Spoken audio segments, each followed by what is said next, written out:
el corazón anatómicamente, sí, el pulmón está ahí, y abajo el diafragma. Muy bien, gracias a la persona que está dibujando. En este caso, vamos a ver que aquí en el corazón, anatómicamente lo estudiamos, que está constituido por 4 cámaras, en este caso 2 aurículas y 2 ventrículos, ¿ya? Entonces, a su vez, en la aurícula derecha vamos a ver que desemboca tanto la vena cava superior como la vena cava inferior, y en la aurícula izquierda, las 4 venas pulmonares, ¿verdad? En la parte de los ventrículos vamos a tener que el ventrículo derecho va a estar conectado con el tronco pulmonar y el ventrículo izquierdo va a estar conectado, en este caso, con el callado de la aorta, ¿ya? Tronco brachiocefálico, carótida común izquierda, subclave izquierda. Bueno, un poquito de anatomía. Eso es lo único que tenemos que tomar en cuenta. Y también que va a estar dividido, ¿no es cierto?, en tanto por válvulas, ¿ya? Que en este caso tenemos auriculoventriculares y las sigmoides, ¿ya? Las auriculoventriculares tendríamos la tricuspidia, que es para la que separa la parte derecha y la mitral en la parte izquierda. Y tenemos lógicamente el tronco pulmonar, que es la pulmonar, y la de la aorta, que es la válvula aorta. La disposición de las válvulas, en este caso algo que me lo dijeron en segundo semestre que hasta ahora no se me olvida, es que la válvula pulmonar va a tener 2 válvulas posteriores y una anterior, a diferencia de la aórtica que tiene 2 anteriores y una posterior. Y bueno, y hablar un poquito más de anatomía, recordemos que siempre el ventrículo izquierdo va a tener mayor musculatura en este caso que el ventrículo derecho. Bueno, y también recordar que el corazón no es un órgano que está completamente recto, sino que está en este caso un poco inclinado, ¿no es cierto?, hacia el lado izquierdo. Entonces, el corazón será un órgano hueco que va a estar cubierto en este caso por pericardio, pero va a tener una musculatura, que en este caso es el miocardio. Digamos así, la capa inferior del miocardio tendríamos el endocardio, que es el que se va a dosar en este caso en toda esta musculatura, y el epicardio que va a estar sobre el miocardio. Entonces, si hacemos en este caso un zoom de la parte del corazón del miocardio, en esta imagen de acá tenemos que es casi similar al músculo esquelético, ¿ya? Pero lo que lo va a diferenciar bastante, en este caso, del músculo esquelético de la parte de la musculatura cardíaca, es que la musculatura cardíaca primero vamos a encontrar estos sinsitios. Perdón, estos discos intercalados, ¿ya? Estos discos intercalados que van a generar, ¿qué función tienen en esta parte de la musculatura cardíaca? Si bien es cierto, al momento de neuroanatomía hay 2 tipos de conexiones, una química y otra eléctrica. Entonces, la eléctrica es por donde podían pasar, ¿verdad?, de cierta forma los iones. Entonces, este sinsitio, estos discos intercalados, permiten que haya estas uniones gap, que les dice Guyton. Entonces, estas uniones gap va a hacer que se forme un sinsitio. Ustedes van a decir, ustedes que repite sinsitio, ¿pero qué es sinsitio? Es decir, que si, por ejemplo, yo voy a estimular una célula, el estímulo nervioso va a ser tan rápido debido a que no tiene canales que tienen que ser estimulados para que pase la parte eléctrica, sino que va a ir de una, ¿sí? Como es una conexión eléctrica, va a tener que ir de una todo este estímulo para que de cierta forma se contraiga como se contraiga como un solo músculo. Además de ello, Guyton nos dice que nosotros vamos a tener 2 sinsitios, un auricular y un ventricular, y también que tenemos una parte de musculatura que es la musculatura de conducción, ¿ya? Que es el sistema de conducción que también se lo estudia en anatomía.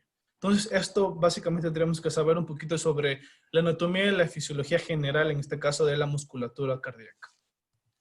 Entonces, por hablar un poquito de cómo se produce esta contracción, como les mencioné en la parte de la musculatura, en la imagen de acá, primero tenemos que tomar en cuenta que nosotros vamos a tener siempre en la parte extracelular sodio y siempre en la parte intracelular lo que es potasio. Vamos a tener tanto potasio como proteínas. ¿Con qué finalidad se tiene potasio y las proteínas? De que la membrana se encuentre en reposo, es decir, que la membrana se encuentre negativa, como podemos observar aquí en la imagen A.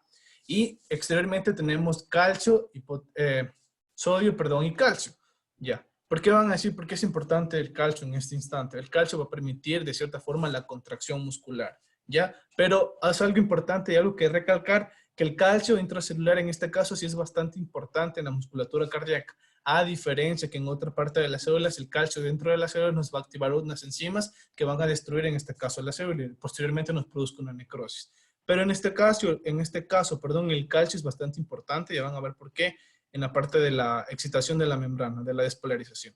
Entonces, este proceso se produce así. Entonces, para generar una contracción, tiene que haber un potencial de membrana. Entonces, aquí vemos en la parte de acá que tenemos un diagrama que dice potencial de membrana y el tiempo.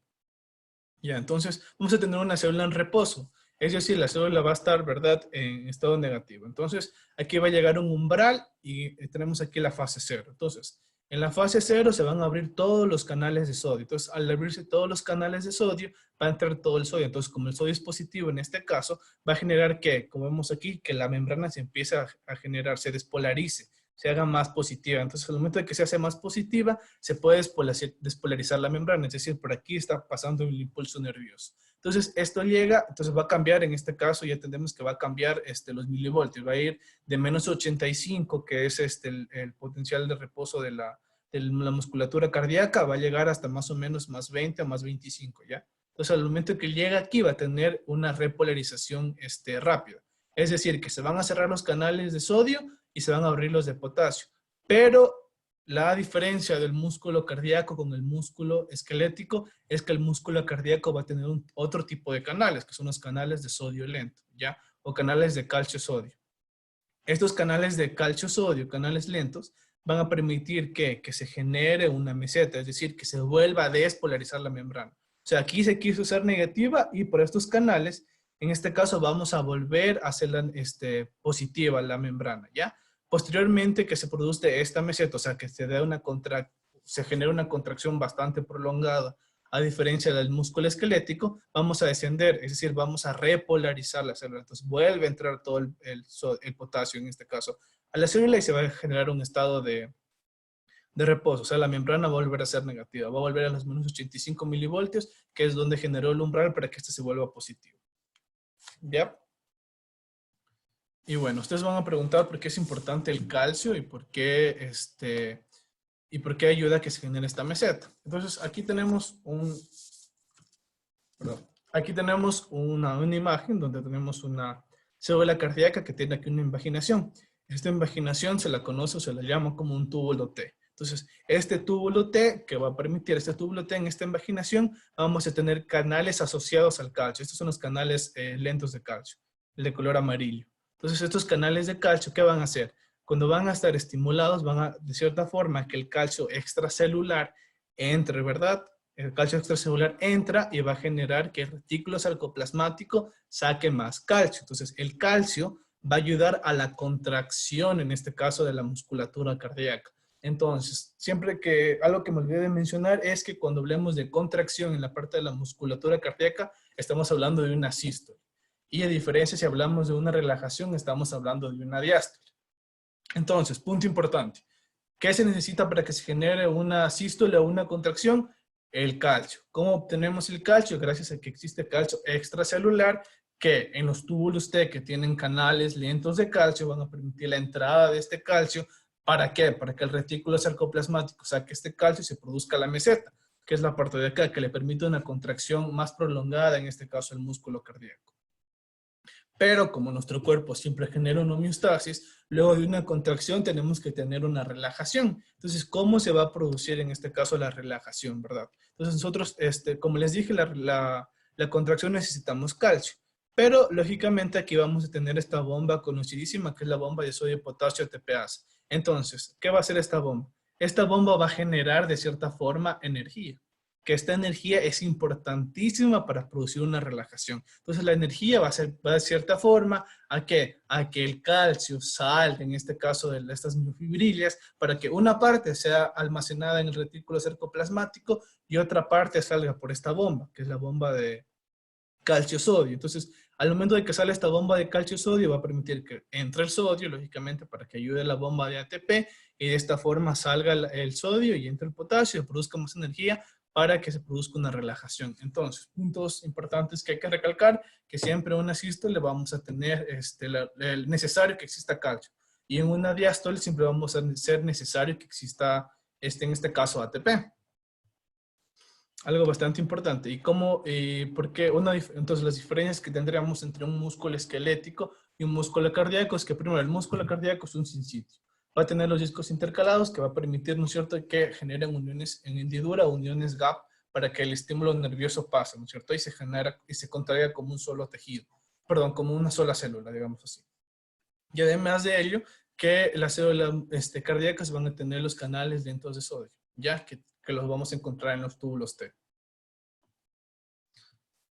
Ya, entonces, aquí les mencioné que teníamos 3 tipos de musculatura, 2 in situ y una de conducción. Entonces, los 2 in situ, tanto auricular como ventricular, que se van a contraer, ¿no es cierto? Pero ¿por qué se contraen? Gracias a otro tipo de musculatura, que en este caso es la de conducción, o el marcapasos, que es en la parte de aquí. Entonces, ¿qué va a permitir el marcapasos? El marcapasos va a realizar lo de aquí, se va a despolarizar la membrana, ¿ya? Entonces, esto va a generar, ¿no es cierto?, que aquí se genera una despolarización. Bueno, primero llega un estímulo, lógicamente, al nodo sinusal, entonces va a ir a esta rama de acá que va al ventrículo izquierdo y a los tractos internodales. Entonces, aquí va a ir despolarizándose toda esta parte de aquí, todo este suceso, y aquí en el nódulo aurículo-ventricular va a haber un retraso. ¿Por qué es importantísimo esto? ¿Por qué? Porque este nódulo aurículo-ventricular va a permitir, ¿no es cierto?, que las aurículas se contraigan antes que los ventrículos, para posteriormente, esto sí, gracias al haz de His, que se va a ir por el tabique interventricular, se va a ir a profundizar por las células de Purkinje para que genere, ¿no es cierto?, una contracción. Pero eso se da gracias a la despolarización, ¿ya? Por eso es importante el marcapasos, fisiológicamente. ¿Por qué? Porque permite una contracción, debido a que le va a dar una ritmicidad, en este caso, al corazón, para que esté latiendo a cada minuto, ¿ya? Esto vendría a ser con lo que es el marcapasos. Pero ¿cómo va a estar la parte de la estimulación cardíaca? ¿Ya? Por el sistema nervioso, ¿ya? Entonces, aquí en esta imagen que está bastante chévere, la verdad, vemos que de color turquesa, vemos las interneuronas, que son las que van a conectar tanto la vía aferente para que se genere la vía eferente, ¿no es cierto? Para que se genere el estímulo en este caso. ¿Ya? Entonces, un ejemplo clarísimo para que me entiendan cómo actúa el sistema simpático parasimpático. Por ejemplo, cuando nos vamos a una fiesta, nosotros estamos baile, baile, baile, baile, entonces nosotros necesitamos más fuerza, ¿verdad? Entonces vamos a ver como de tanto que ponen música y estamos bastante, ¿no es cierto?, con bastante adrenalina y estamos baile, baile, vamos a tener que nuestro corazón va a incrementar su frecuencia cardíaca. ¿Cómo incrementa su frecuencia cardíaca? Gracias al sistema nervioso, autónomo en la parte simpática, ¿no es cierto? Entonces, vamos a venir que va a ir desde un centro simpático en la parte del bulbo raquídeo, gracias a la interneurona, lógicamente. Entonces aquí tenemos la vía eferente, que va a ir directamente hacia todo el corazón. Entonces la parte simpática va a incrementar la frecuencia cardíaca, ¿ya? Y va a estar en toda la musculatura cardíaca, la parte simpática. Pero lógicamente tenemos que restringir en este caso la parte simpática. Lo hacemos mediante la parte parasimpática, que en este caso aquí viene el núcleo dorsal del vago motor, que va a generar que se disminuya en este caso la frecuencia cardíaca, y únicamente lo vamos a encontrar solo en la parte de las aurículas, a diferencia de la parte simpática que va a estar en toda la musculatura cardíaca. ¿Ya? Y además de ello, la parte simpática incrementa el gasto cardíaco, es decir, toda la sangre que le llega al corazón ayuda a que la expulse, ¿ya? Nada más que me toca hablar de aquí, no creo. Y eso sería la parte del sistema nervioso. Y ahora voy a hablar sobre la circulación. Bueno, antes de hablar sobre la circulación, algo importantísimo que quizás nunca le paramos bola es a las válvulas.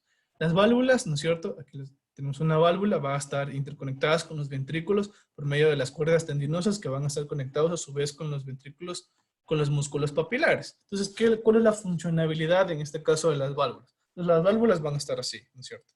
Estas se van a abrir, ¿no es cierto? Y va a permitir el paso, en este caso, de la sangre. Entonces, al momento de que el ventrículo se contrae, vamos a ver que va, de cierta forma, a jalar los músculos papilares y las cuerdas tendinosas. ¿Para qué? Para que la válvula se cierre y no se genere una regurgitación, en este caso, de la sangre.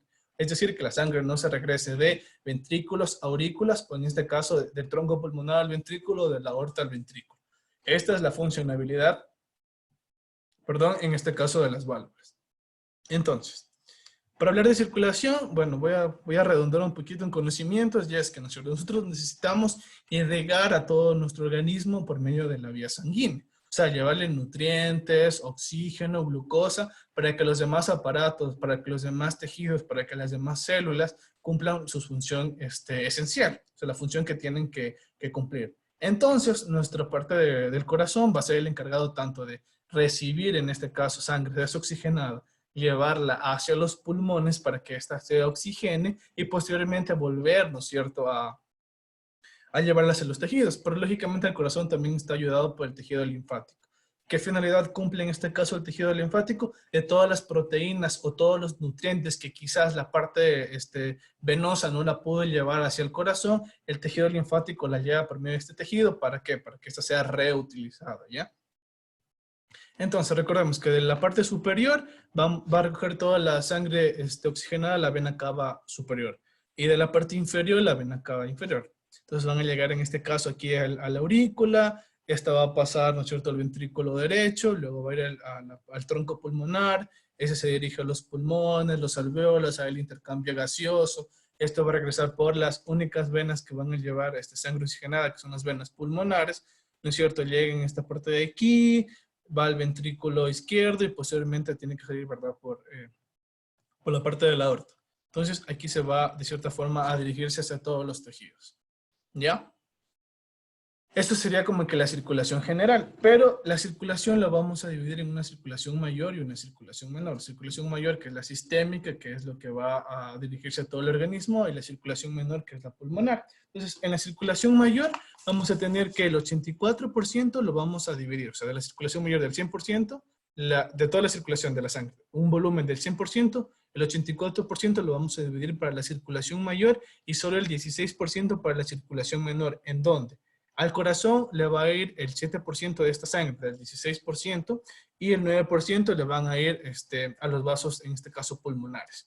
A diferencia del otro 84% de la parte arterial, ¿qué tenemos? El 64% a las venas, 13% en este caso a las arterias y el 7% a las arterioles. O sea, ese es cómo se distribuye en este caso el 100% de la sangre. ¿Ya? Ya. ¿Alguna pregunta que tengan hasta ahí para luego seguir con el ciclo cardíaco? Por favor. Si pueden verlo. Por el momento ninguna. Ya entonces, seguiría. ¿Seguiría o hacemos el receso? Como sea. ¿Desea ya el receso? A ver, espérame. Ahorita dice que le repitas lo último y que por favor le repitas los valores de la circulación. Ya. A ver.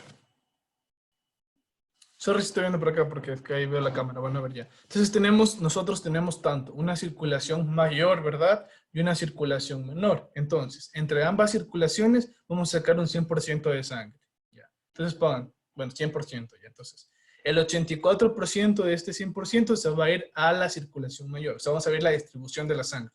El 84% a la circulación mayor. Y el 16% en este caso va a ir a la circulación pulmonar o la circulación menor. Ya.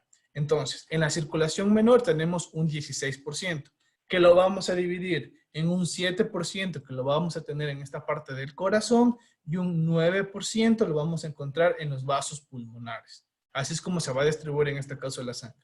Y del 84% vamos a tener que el 64% va a estar en las venas, el 13% en las arterias y solo el 7% en las arterioles. Ya. Creo que esas eran las preguntas, ¿verdad?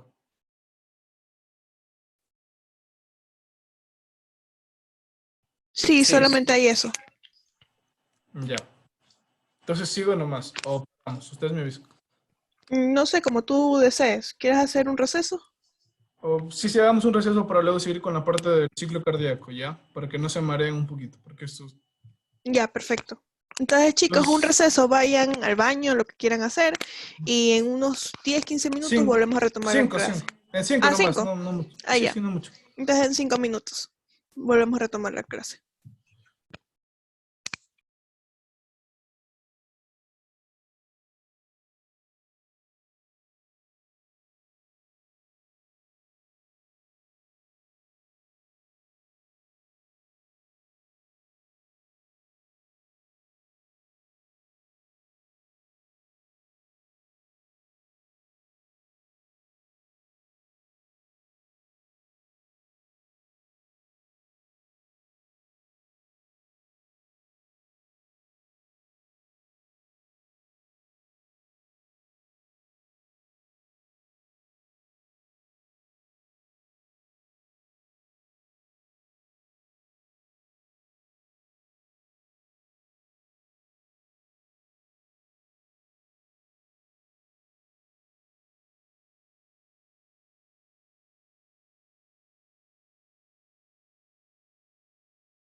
Me avisan ya para empezar, ¿ya? Chicos, ¿ya están todos listos para empezar?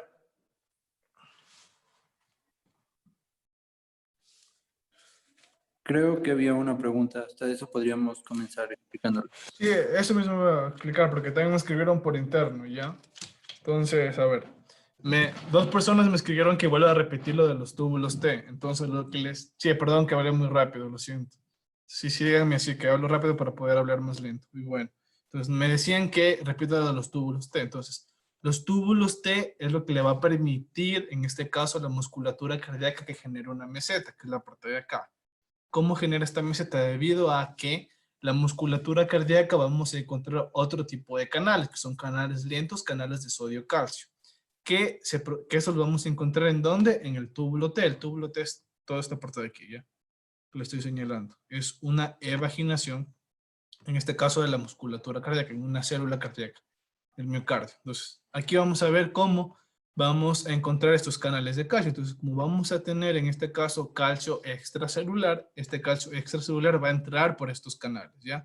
Entra por estos canales. ¿Con qué finalidad? De cierta forma, de estimular al retículo sarcoplasmático a que saque más calcio para que se produzca una contracción, porque se acuerdan que les mencioné que contracción necesitamos calcio, es decir, en una sístole necesitamos la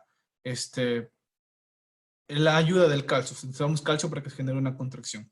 Y tenemos también que, gracias a la bomba de sodio y potasio TPase, ¿no es cierto?, va a generar energía. ¿Con qué finalidad? Con la energía vamos a generar una relajación, en este caso del miocardio, haciendo que el calcio se vuelva a reutilizar, o sea, en depósitos de calcio en el retículo sarcoplasmático, y también que este calcio salga al medio extracelular. ¿Para qué? Para generar una homeostasis de la membrana. Es decir, ¿se acuerdan que les mencioné que la membrana pasó de negativa a positiva y tiene que pasar posteriormente de positiva a negativa? Tiene que ayudar a la pérdida tanto de calcio como de sodio. Ya. Algo que también me dijeron que cómo se daba esto de la frecuencia cardíaca. Entonces, como les mencioné nosotros, por ejemplo, otro ejemplo, la parte simpática, ¿cierto?, va a estar en toda la musculatura cardíaca, a diferencia de la parte parasimpática que la vamos a encontrar mayoritariamente en las aurículas, principalmente en las aurículas. Ya, entonces, por ejemplo, si yo me voy a correr 2 kilómetros, lógicamente voy a tener que acelerar mi frecuencia cardíaca, es decir, mis 70 latidos por minuto, que es lo normal que yo tengo como frecuencia cardíaca. Entonces la parte simpática lo puede incrementar hasta 225, en este caso, latidos, ¿ya? Entonces, lógicamente tenemos que tener un estímulo. Este estímulo va a estar, ¿verdad? Primero, lógicamente, va a ir del bulbo raquídeo. Vamos a tener en un centro que va a acelerar, en este caso, la frecuencia cardíaca. Ese es un centro, por ejemplo, es cuando falta oxígeno, ¿ya? Bueno, eso es una parte de la parte de fisiología respiratoria. Bueno, hay un centro, hay centros en esta parte del bulbo raquídeo que, por ejemplo, cuando ven que va a haber una disminución en este caso de oxígeno, va a incrementar tanto la frecuencia cardíaca como la frecuencia respiratoria. Entonces, en este caso, este centro, mediante la interneurona, que es la que va a conectar el estímulo aferente con el eferente, entonces, por medio de la médula espinal va a sacar esta parte simpática para que se incremente los latidos, o sea, más latidos, porque necesitamos más oxígeno por las necesidades fisiológicas que en ese instante tenemos que suplir. Entonces, posteriormente, cuando ya dejo de hacer esta actividad y me estoy relajando, como empiezo a respirar, vamos a ver cómo aquí la parte parasimpática, en este caso, va a inhibir, ¿no es cierto?, o sea, va a reducir en este caso los latidos, ¿no es cierto?, para generar una homeostasis, en este caso, del corazón. Algo más, déjame ver si me preguntaron algo más. Creo que no. Eso es todo lo que me habían preguntado. Entonces, recordemos que tenemos aquí las válvulas. En este caso, las auriculoventriculares, que sería la tricuspidia, que va a estar en la parte derecha, y la mitral en la parte izquierda. Y tenemos las sigmoides, que van a ser en este caso, la aórtica y la pulmonar. Para estudiar un poquito el corazón, lo vamos a dividir en un corazón derecho y un corazón izquierdo para poder explicar el ciclo cardíaco. Y bueno, aquí sí voy a hablar lo más lento posible para que me entiendan. ¿Ya? En esta imagen tenemos el ciclo cardíaco. ¿Qué es el ciclo cardíaco? Va a ser el ciclo que dura aproximadamente 0,8 segundos y va a ser el proceso en donde va a llegar, en este caso, la sangre, va a pasar a los pulmones y va a ser expulsada, en este caso, la que llega de los pulmones hacia todo el torrente sanguíneo, o sea, para irrigar a los demás tejidos. Este proceso pasa simultáneamente, pero para estudiarlo se lo estudia en un corazón derecho y en un corazón izquierdo. Entonces, las dos cosas pasan simultáneas. Entonces, a ver, yo me lo estudié y lo aprendí mediante 5 pasos, ¿ya? Pero hay personas que se lo aprenden nomás en 4, pero lo voy a explicar cómo yo me lo aprendí. Entonces, vamos a tener una sístole y una diástole. Sístole, contracción, y diástole, relajación. Entonces, a la diástole lo vamos a dividir en 3. Llenado pasivo, llenado activo y contracción y relajación isovolumétrica. Y en cambio, a la sístole lo vamos a dar en dos, en este caso en dos segmentos. El proceso de contracción isovolumétrica y el de eyección. Siempre que escuchan isovolumétrica, vamos a tener la misma cantidad de volumen, es decir, la misma cantidad de sangre. Lo único que vamos a incrementar en este caso es la presión. Ya. Entonces tenemos, al momento, voy a empezar con la parte derecha. Entonces tenemos aquí una aurícula que va a estar lógicamente en este caso abierta, en este caso la válvula tricuspidia. Entonces vamos a ver cómo la aurícula va a estar en este caso, digamos así como dilatada, ¿ya? Entonces aquí le va a llegar toda la sangre, entonces va a pasar en este caso un 70 a un 80% de sangre al ventrículo. Eso vendría a ser el llenado pasivo, es decir, no hace ningún esfuerzo. Entonces pasa la sangre, ese 70%, y se empieza a llenar el ventrículo. Pero va a haber un instante que tiene que completar este 100%. Entonces aquí las aurículas van a actuar como cebadores. ¿Qué es un cebador? En sí es que lo que va a ayudar a que una bomba funcione. Va a pasar ese 20% de sangre, lo va a pasar al ventrículo. Y entonces aquí va a generar la aurícula una contracción, ¿ya? Entonces generamos una contracción, pasa todo este 20%, pasa todo este 20% de sangre, ¿no es cierto? Y se llena todo el ventrículo. Y en este caso ya vamos a ver que se va a cerrar aquí la válvula, en este caso la válvula mitral, y aquí tenemos una contracción isovolumétrica. Es decir, vamos a incrementar la presión del ventrículo, no vamos a expulsar nada, ¿ya? En este caso tenemos una contracción isovolumétrica, todas las válvulas van a estar cerradas. Aquí vamos a escuchar el primer ruido cardíaco, que es el loop. ¿Por qué? Porque se cierran las válvulas auriculoventriculares. Entonces, cuando se genera una contracción isovolumétrica, el siguiente paso va a ser el periodo de eyección. Aquí vamos, en este caso, a ver cómo se va a abrir la válvula pulmonar. ¿Con qué finalidad? Con la finalidad de eyectar, en este caso, la sangre. ¿Para qué? Para que se vaya hacia los pulmones. Entonces, se eyecta la sangre hacia los pulmones, ¿no es cierto? Y tenemos aquí la válvula pulmonar abierta.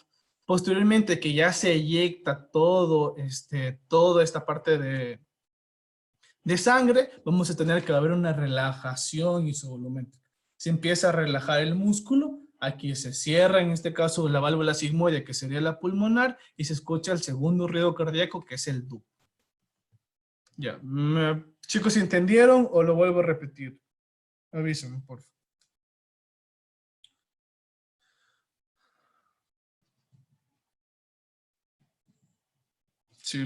Dicen por favor que repitas, porque Ya. se confundieron. Ya, a ver de nuevo. Sí, puedo repetir, tranquilos. Ya.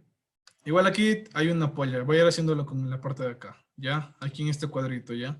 Entonces, tenemos primero, el corazón, nosotros le está llegando a la aurícula, en este caso a la aurícula derecha le está llegando toda la sangre desoxigenada. Entonces la aurícula se va a empezar a llenar, ¿ya? Entonces se va a empezar a llenar y aquí vamos a ver cómo la sangre que le llega va a pasar al ventrículo, ¿ya? Y aquí vamos a tener en este caso abierta la válvula auriculoventricular, que en este caso sería la tricuspidia, ¿ya? Vamos a tener en este caso la válvula sigmoide, que en este caso sería la pulmonar cerrada. Ya, entonces aquí va a pasar la sangre normalmente. Esto es un llenado pasivo. Ya. Estamos hablando de la diástole. Un llenado pasivo. Entonces, se llena un 80% en este caso el ventrículo. Y la aurícula aún tiene un 20% de sangre.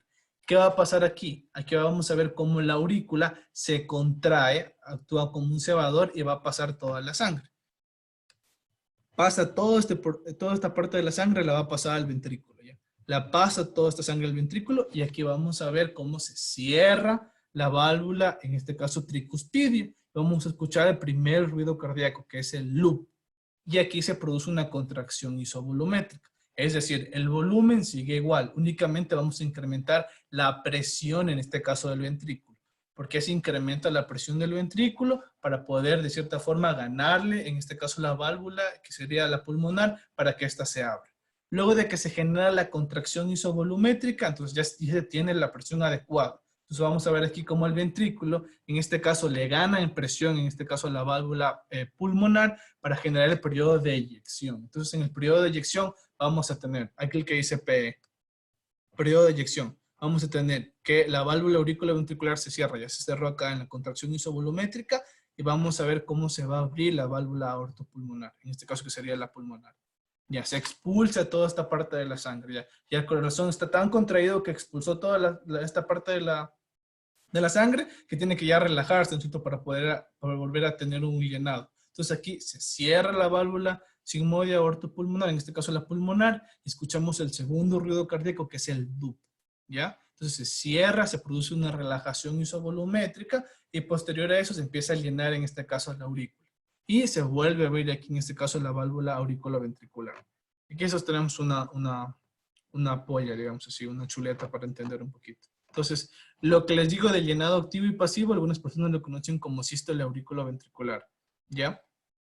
Depende de cómo lo lean, pero básicamente es lo mismo. ¿Sí quedó claro? Vuelvo a repetir, no importa, si repetimos unas 5 veces. Ya, a ver. La diástole la vamos a dividir en un llenado tanto pasivo y un llenado activo. En el llenado pasivo vamos a ver cómo va a pasar la sangre va a pasar la sangre, digamos así, de una al ventrículo, ¿ya? Y en el llenado activo vamos a ver cómo la aurícula se va a contraer, ¿con qué finalidad? De acabar de llenar, en este caso, al ventrículo, en el 20%. Y también aquí en diástole tenemos lo que es la relajación isovolumétrica, ya que aquí el ventrículo se va a estar relajado. Y en este caso, en la contracción tenemos, o en la sístole tenemos, el periodo de eyección y el periodo de contracción isovolumétrica. Ya. Bueno, acá les voy a explicar, también tengo otro gráfico para explicar. Entonces aquí tenemos este gráfico de acá, ¿ya? Lo voy a explicar de manera detenida. Entonces, vamos, eso es el ventrículo izquierdo, ¿ya? Entonces aquí dice que la válvula mitral se abre, ¿ya? Entonces, al momento que la válvula mitral se abre, esta es la parte del ventrículo. Vamos a empezar, ¿no es cierto?, a llenar, vemos. Aquí la presión va a estar igual, ¿ya? Pero lo que va a aumentar en este caso es el volumen del ventrículo, es decir, lo vamos a empezar a llenar de sangre. Entonces, si vemos, como estaba de 50, va a incrementar, digamos, hasta 120. Un ejemplo. Se llena aquí hasta 120. Entonces, cuando ya se llena el ventrículo, vamos a ver cómo se cierra, en este caso, la válvula mitral. ¿Por qué? Para impedir, en este caso, la regurgitación de la sangre.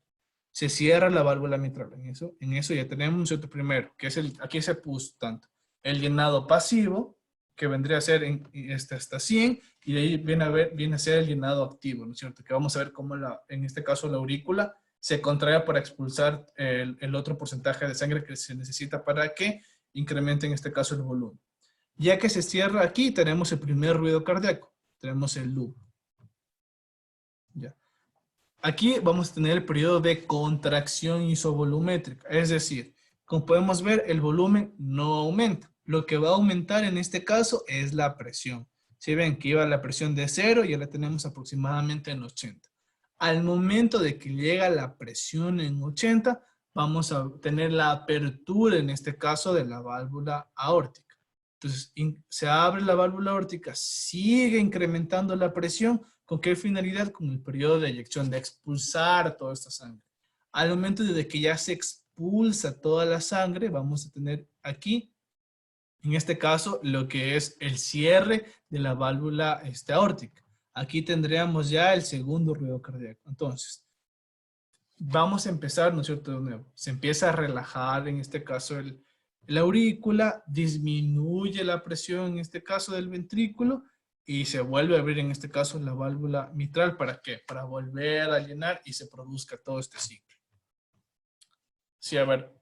me confirman si lo entendieron o lo vuelvo a repetir. No, no hay ningún problema.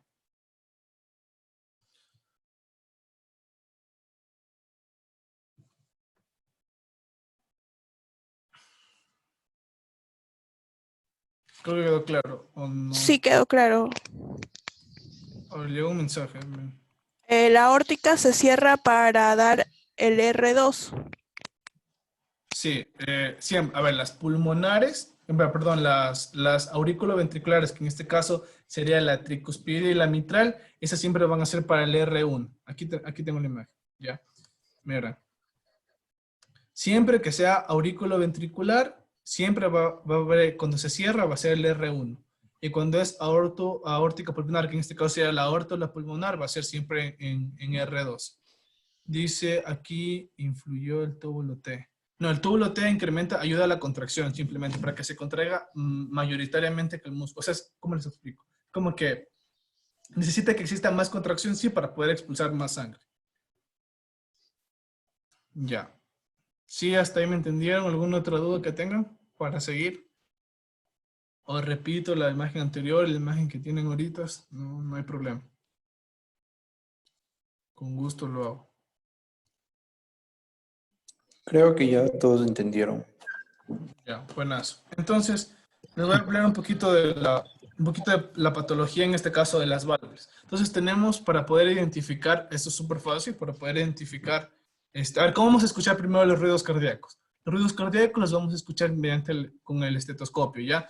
Con los puntos de auscultación, que también tengo una imagen de esto. Entonces, el primer ruido se va a escuchar, como le estoy diciendo, loop. Y el segundo ruido se va a escuchar como dup. Pero muchas de las veces vamos a tener valvulopatías. Entonces, si se centran aquí en esta imagen de aquí, si la pueden hacer, si están anotando en algún papel, vamos a hacer una línea, ¿no es cierto? Y en la parte superior vamos a poner la palabra sede y en la parte inferior de ese. Ya. En la parte superior, para ver si hay una estenosis o una insuficiencia, en la parte superior va a ser para las válvulas, en este caso aurículo-ventriculares, es decir, mitral o tricuspidia. Y para la parte de DESI va a ser para las aortopulmonares. Entonces, ¿qué es una insuficiencia y qué es una estenosis? Una estenosis es cuando en este caso, cualquiera de las 4 válvulas, si tenemos un tamaño de sí, esa se va a reducir. Entonces, ¿qué va a generar en este caso el corazón? Que incremente más fuerza. Vamos a escuchar como que está empujando la sangre para salir, ¿ya? Y si hablamos de una insuficiencia, vamos a escuchar aquí en este caso una regurgitación. Vamos a escuchar como que estuviera así como que... Eso es lo que se va a escuchar en el estetoscopio. Pero, por ejemplo, si nuestro docente, en este caso, nos pregunta en fisiología, si tengo yo una insuficiencia en diástole, ¿de qué válvulas me está hablando? Puede ser tanto la tricuspidia o de la mitral. Pero si me dice que yo tengo una estenosis en sístole, me está hablando también tanto de una, en este caso, tricuspidia o mitral. Pero, en este caso, si me dice que tenemos una estenosis en diástole, también me está hablando en este caso de las pulmonares o de la auricular. Y si me dice que tiene una insuficiencia, me puede hablar también en este caso de la auricular o la ventricular. Con esto podemos observarlo, se puede hacer una regla, o sea, hace una mnemotecnia. No sé si me de explicar o repito.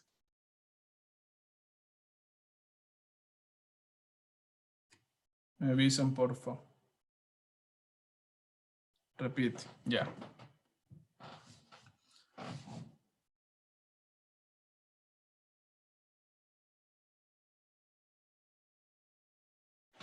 Ya, a ver. Entonces, de nuevo. A ver, una estenosis es la reducción, ¿verdad? Y una insuficiencia es que va a permitir una regurgitación, en este caso de la sangre en las válvulas, ¿ya? Entonces, ya les hice más o menos el sonido que se puede escuchar en el estetoscopio. Pero si en este caso nos ponen un examen, no vamos a ir a escuchar en este caso la parte de los ruidos cardíacos. Entonces, hacemos una rayita y ponemos en la parte superior SEDI, que esas son para las aurículo-ventriculares. Y DESI es para las pulmonares. Ya. Entonces, si nos dice que, en este caso, la válvula mitral tiene un soplo en sístole, nos está hablando de una estenosis. Pero si me dice que en este caso la válvula tricuspidia tiene un soplo en diástole, me está hablando de una insuficiencia. Ya, sí hasta ahí. Pero, por ejemplo, si me dice que en este caso la válvula pulmonar tiene un soplo en diástole, me está refiriendo a que tengo una estenosis. Pero si me dice que tengo un soplo en sístole, me dice que tengo una insuficiencia. Igual, de igual manera, si tengo en la parte de en la válvula mitral, si me dice, en la válvula mitral se escuchó un soplo en sístole, entonces SEDI, válvula mitral, tengo una estenosis. O si me dice que el soplo fue en diástole, tengo una insuficiencia. Pero si me dice, por ejemplo, la válvula aórtica tiene un soplo, en este caso en diástole, me está refiriendo a una estenosis. Pero si yo tengo, me dice, si tengo la válvula aórtica tiene un soplo en sístole, me está hablando de una insuficiencia. ¿Sí, chicos?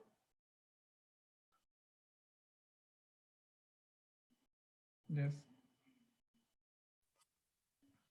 Dicen que listo. Ya. Entonces no se olviden, SEDI, primero arriba para las auriculoventriculares. Y DESI, en este caso, para las aortopulmonares, para la aórtica o para la pulmonar. Ya. Entonces, ahorita les voy a hablar la última diapo.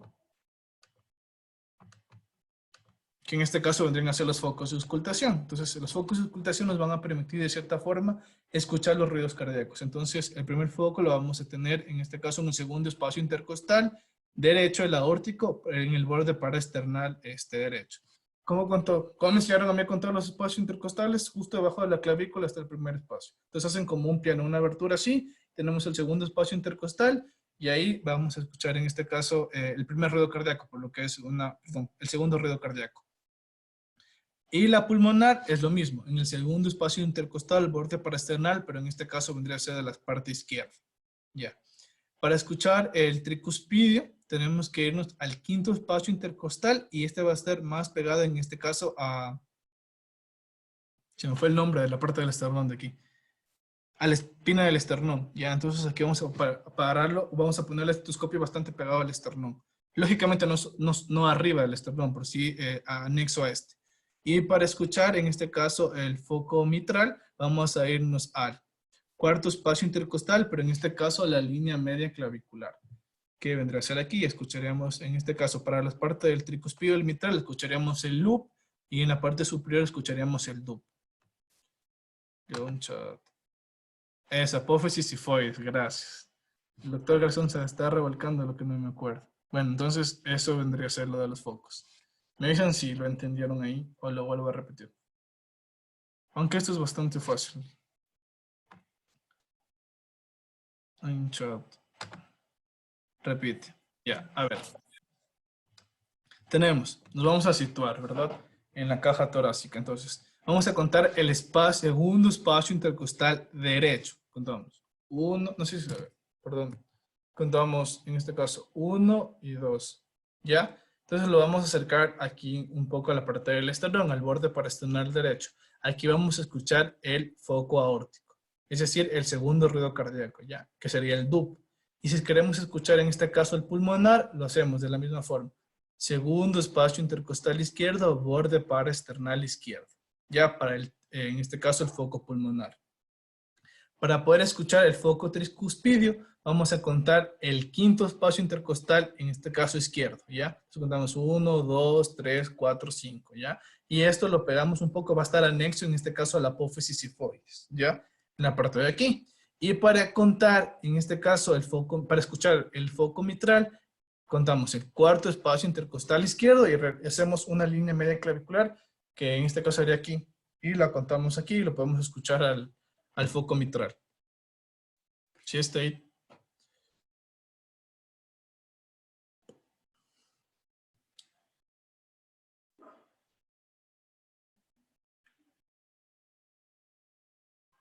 Ahí dice Fabio. Y el de... No te entiendo, el ERB. El accesorio. El accesorio es el de aquí, pues. Es en el cuarto espacio intercostal, pero en este caso izquierdo. En el borde paraesternal izquierdo. Pero la verdad que cuando tienes el estetoscopio sí se escucha. Es un poquito, no es tan difícil de encontrarlo, digamos así. No es como que no te pierdes tanto al escuchar, en este caso, los focos de ocultación. Es bastante rápido. Cuando las primeras veces no vas a escuchar nada, pero posterior a eso sí ya como que ya ni siquiera tienes ni siquiera ya cuentas, sino como que ya más o menos te sitúas en tiempo y espacio y ya puedes escuchar. Pero eso es un poquito de la anatomía topográfica. ¿Alguna duda que tengan del tema para responderles ahora?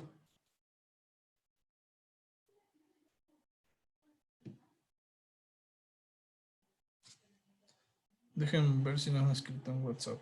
No. Creo que ahí terminaríamos la... Ah, ya. En este caso, como estos son sigmoides, serían el segundo ruido cardíaco, que vendría a ser el dub. Y en este caso, en la tricuspide y en la mitral vendría a ser el loop. Es loop, dub, loop, dub, loop, dub. Vamos a escuchar.